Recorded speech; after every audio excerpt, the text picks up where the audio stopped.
Benigno C. Aquino III, also known as Noynoy Aquino and colloquially as Pinoy, was a Filipino politician who served as the 15th President of the Philippines from 2010 to 2016. During his administration, he had a lot of accomplishments in the field of science and technology. He achieved several notable accomplishments. Example, good governance and anti-corruption. Aquino prioritized good governance and fought against corruption. He established the Daang Matuwid, also known as Straight Path Program, which aimed to promote transparency, accountability, and integrity in government. His administration actively pursued corruption cases leading to the impeachment and conviction of a Chief Justice and several high-ranking officials. Former President Benigno Aquino III signed Republic Act No. 10821, known as the Children's Emergency Relief and Protection Act. In the presence of ranking government officials led by Senate President Franklin Dillon, Left and House Representative Speaker Feliciano Balmonte Jr., Wright and other stakeholders in a ceremony held at the Rizal Hall of Malacanang Place of May 16, 2016. The law aims to improve the care and protection. Public-private partnerships. In terms of the country's infrastructure development, Aquino launched in 2010 the Public-Private Partnership or PPP program as one of his administration's centerpiece economic projects. PPP is a contractual agreement between the government and private sector geared toward financing, planning, executing, and building infrastructure services and facilities usually provided by the state. 3 PPP projects were completed before the end of his term in 2016, according to the list posted by the PPP Center on October 31, 2019. These are the Department of Public Works and Highways, Muntinlupa-Cavite Expressway, the 9,296 classrooms constructed under Phase 1 of the Department of Education's PPP for School Infrastructure Project, and the Department of Transportation and Communications Automatic Fare Collection System and Train Lines of Metro Manila, commonly known as BIPCOT. Educational reform. The country's traditional 10-year basic education cycle underwent a significant change after Aquino signed the Enhanced Basic Education Act of 2013, known as the K-12 program, on May 15, 2013.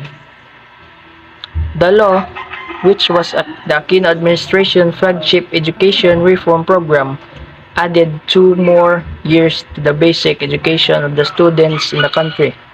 The K-12 program covers kindergarten, 6 years of primary education, 4 years of junior high school, and 2 years of senior high school, which are mandatory to completion before admission to universities or colleges. Prior to its full implementation in 2016, some sectors criticized the law, citing the additional cost it could bring to the students and parents. In 2018, the SC declared the constitutionality of the K-12 program. It also dismissed in the consolidated petitions filed by schools, teachers, professors, and organizations questioning the constitutionality of the Enhanced Basic Education program. That Aquino accomplished during his administration is he implemented social welfare program to address poverty and inequality. The conditional cash transfer or CCT, known as the Pantawid Pamilyang Pilipino program, purpose provided financial assistance to poor families, conditional on their children's education and health care. This program aimed to alleviate poverty and improve access to education and healthcare services. Data privacy.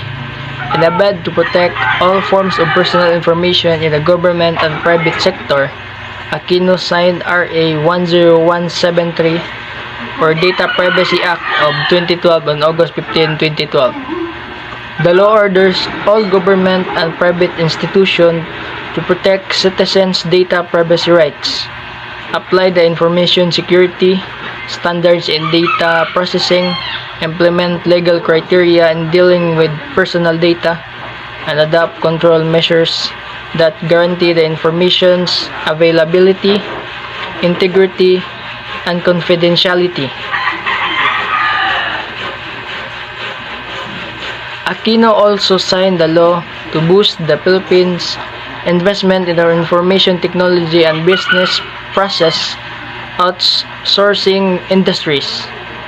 The measures also paved the way of establishing the National Privacy Commissions, an independent body mandated to implement and administer data privacy provisions of the Data Privacy Act.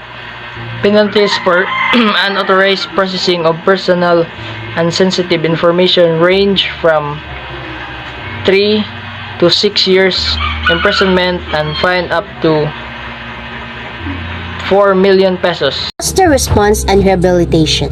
Aquino faced several major natural disasters during his presidency, including Typhoon Haiyan or Yolanda in 2013. His administration focused on disaster preparedness, response, and rehabilitation efforts.